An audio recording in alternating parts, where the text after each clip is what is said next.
YouTube অ্যাপের bell আইকনটি চাপুন। ইনশাআল্লাহ ভবিষ্যতে আর নতুন ভিডিওর আপডেট মিস হবে না। আউযু বিল্লাহি মিনাশ শাইতানির রাজিম। বিসমিল্লাহির রহমানির রহিম। আসসালামু আলাইকুম ওয়া রাহমাতুল্লাহ। আজকে আপনাদের সামনে আমরা ইরাকি ভাষার উপর বেশ কিছু গুরুত্বপূর্ণ শব্দ এবং বাক্যের অনুশীলনে উপস্থিত হলাম।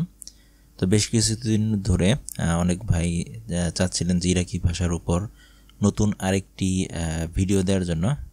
তো আমি চেষ্টা করেছি এই ভিডিওটিতে ইরাকি ভাষার উপর বেশ কিছু শব্দ এবং বাক্য অনুশীলন করার জন্য। আশা করি ইনশাআল্লাহ ইরাকি ভাষায় আগ্রহী ভাইদের নিকট এই ভিডিওটি কিছুটা হলেও উপকারে আসবে। এছাড়া আজকে আপনারা আমাদের চ্যানেলে যারা নতুন কিংবা এখনও পর্যন্ত আমাদের চ্যানেলটিতে সাবস্ক্রাইব করেননি, তারা এরকম ভিডিও ভবিষ্যতে দেখার জন্য আমাদের চ্যানেলটিতে অবশ্যই সাবস্ক্রাইব করবেন ইনশাআল্লাহ। তো আর কথা বাড়াবো না, আজকে আমরা আমাদের মূল ভিডিও লেসনটি শুরু করছি। তো শুরুতেই রয়েছে সাঈদ। সাঈদ শব্দের অর্থ হচ্ছে সুখী বা খুশি। যেমন ইরাকি ভাষায় আমরা নিচে আরেকটি বাক্য দিয়েছি উদাহরণস্বরূপ, এখানে আনি সাঈদ মানে হচ্ছে আমি খুশি বা আমি সুখী। আনি অর্থ হচ্ছে আমি, সাঈদ সুখী। আনি সাঈদ আমি সুখী বা খুশি। এরপর হাজিন। হাজিন শব্দের অর্থ হচ্ছে দুঃখিত। যেমন আমি দুঃখ অনুভব করছি, আনিয়াস উর হাজিন, আনিয়াস উর হাজিন, আনিয়াস উর হাজিন আমি দুঃখ অনুভব করছি। গজবান রাগান্বিত। গজবান রাগান্বিত। এহনা গজবানিন আমরা রাগান্বিত। গজবান রাগান্বিত। আনিয়া উরিদ এর অর্থ হচ্ছে আমি চাই। আনিয়া উরিদ আমি চাই। যেমন উদাহরণস্বরূপ আমরা এখানে একটি বাক্য দিয়েছি, আনিয়া উরিদ তুফা অর্থাৎ আমি আপেল চাই। এখন এখানে আপনার এই তুফা অর্থাৎ আপেলের পরিবর্তে যে জিনিসটা চান সেইটার আরবি এখানে দিয়ে দিলেই কিন্তু নতুন নতুন আরও অনেক বাক্য তৈরি হয়ে যাবে।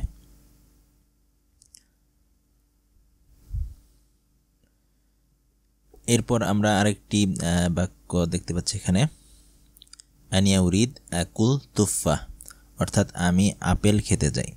আনিয়া উরিদ আকুল অর্থাৎ আমি খেতে চাই, আকুল আমি খেতে চাই। আনিয়া উরিদ আমি চাই আকুল খেতে তুফা। আনিয়া উরিদ আকুল তুফা আমি আপেল খেতে চাই। এরপরে যদি বলতে চাই যে আমি চাই না বা আমার দরকার নেই, সেক্ষেত্রে আনি মা উরিদ, আনি মা উরিদ। তো এখানে উদাহরণস্বরূপ আমরা আরেকটি বাক্য দিয়েছি, আনি মা উরিদ তুফা অর্থাৎ আমি আপেল চাই না। আনি মা উরিদ তুফা।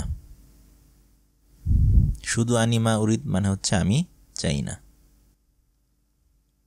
আর এরপর রয়েছে অর্থাৎ একই শব্দ, আনি মা উরিদ আমি চাই না, আর এখানে আমরা দিয়েছি আনি মা উরিদ আকুল তুফা অর্থাৎ আমি চাই না।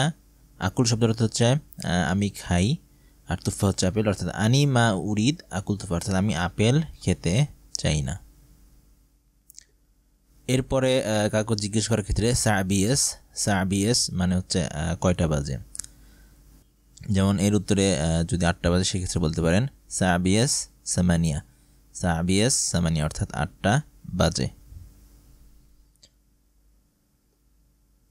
লাম্মা। লাম্মা শব্দের অর্থ হচ্ছে কখন। ইরাকি ডায়ালেক্টে অর্থাৎ ইরাকি উচ্চারণে লাম্মা অর্থ হচ্ছে কখন। যেমন এখানে আমরা বেশ কিছু বড় বড় বাক্য এখন অনুসরণ করব। যেমন লাম্মা যখন।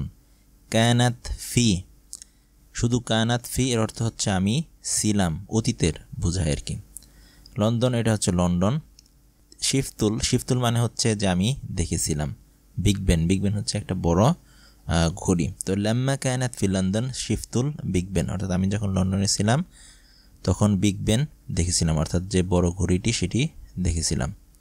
তো এখানে অনেক কিছু শেখার বিষয় রয়েছে। লাম্মা মানে হচ্ছে কখন বা যখন, সে আমরা ব্যবহার করতে পারি। এরপরে কায়নাত মানে হচ্ছে আমি ছিলাম অর্থাৎ অতীতে বোঝানোর জন্য। আর ফি মানে বোঝায় কায়নাত ফি অর্থাৎ কোনো এক জায়গায় অবস্থান করার ক্ষেত্রে। যেমন এখানে কায়নাত ফি লন্ডন অর্থাৎ আমি লন্ডনে ছিলাম। তো এখানে আমরা আরেকটি উদাহরণ নিয়ে এসেছি, কায়নাত অর্থাৎ আমি ছিলাম। যেমন উদাহরণস্বরূপ আমরা এখানে বলতে পারি কায়নাত ফি সাওয়াক অর্থাৎ আমি মার্কেটে ছিলাম। কানাত ফি সাওয়াক, আমি মার্কেটে ছিলাম। এরপর লাম্মা কখন, এর আরেকটি উদাহরণ আমরা এখানে নিয়ে এসেছি। যেমন কাউকে যদি জিজ্ঞেস করা হচ্ছে, হাল অর্থ এটা সাধারণত প্রশ্ন করার ক্ষেত্রে ব্যবহৃত হয়ে থাকে। যেমন হাল ইশতারাইতাল হালিব আল্লাম্মা রাহিত্তাত সাওয়াক, অর্থাৎ তুমি যখন মার্কেটে গিয়েছিলে তখন কি তুমি দুধ কিনেছিলে। তো হালিব শব্দের অর্থ এখানে হচ্ছে দুধ, আল্লাম্মা মানে হচ্ছে কখন বা যখন। হাল ইশতারাইতাল মানে হচ্ছে তুমি কি ক্রয় করে, ইশতারাই মানে হচ্ছে ক্রয় করা, ইশতারাইতাল মানে হচ্ছে তুমি ক্রয় করেছিলে, ইশতারাইতাল হালিব। আল্লাম্মা রাহিত্তাত সাওয়াক, অর্থাৎ তুমি যখন মার্কেটে গিয়েছিলে তখন কি তুমি দুধ কিনেছিলে।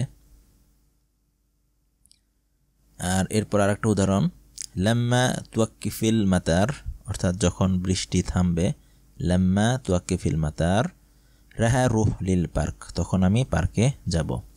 রাহা রুহ মানে হচ্ছে আমি যাব, অর্থাৎ ভবিষ্যতের বোঝানোর জন্যে। রাহা রুহ আমি যাব। যেমন উদাহরণস্বরূপ আমরা যদি এখানে বলি রাহা রুহ লিল সাওয়াক, অর্থাৎ আমি মার্কেটে যাব।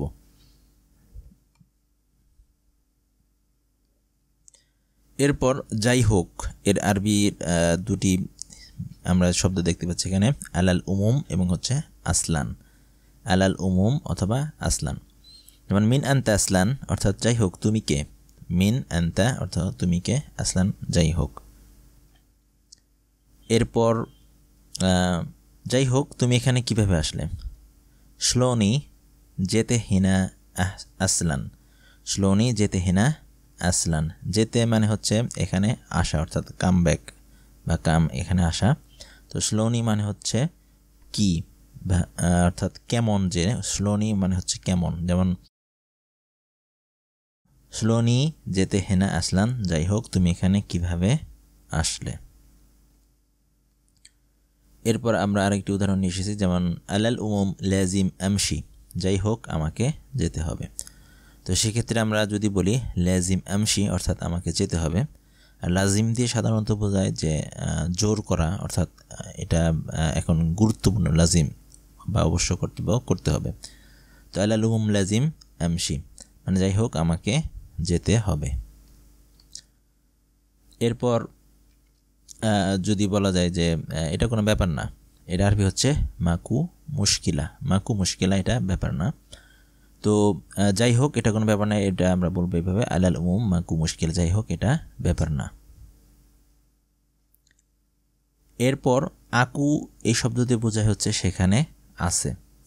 তো আমরা বলতে পারি যে আকু কাহুয়া কারিবা মিন্না। এখানে মিন্না শব্দটি দুইটি শব্দ একসাথে হয়ে গিয়েছে, মিন আর হচ্ছে হেনা, মানে এখান থেকে দুইটি একসাথে মিন্না। তো আকু গাহুয়া কারিবা মিন্না অর্থাৎ কাছেই একটি ক্যাফে আছে। আকু গাহুয়া কারিবা, কারিবা শব্দের অর্থ হচ্ছে কাছে বা নিকটে। আকু গাহুয়া কারিবা মিন্না, কাছেই একটি ক্যাফে আছে। এরপর হচ্ছে মাকু, মাকু শব্দের অর্থ হচ্ছে নেগেটিভ বা নাবোধক শব্দ, অর্থাৎ সেখানে নেই। যেমন মাকু ফুলুস আবাদান, সেখানে কোনোই টাকা নেই। মাকু ফুলুস আবাদান, সেখানে কোনো টাকা নেই। আর রুহ শব্দের অর্থ হচ্ছে যাওয়া। যেমন যদি বলি আমি যাব, রাহা রুহ আমি যাব, রাহা রুহ আমি যাব।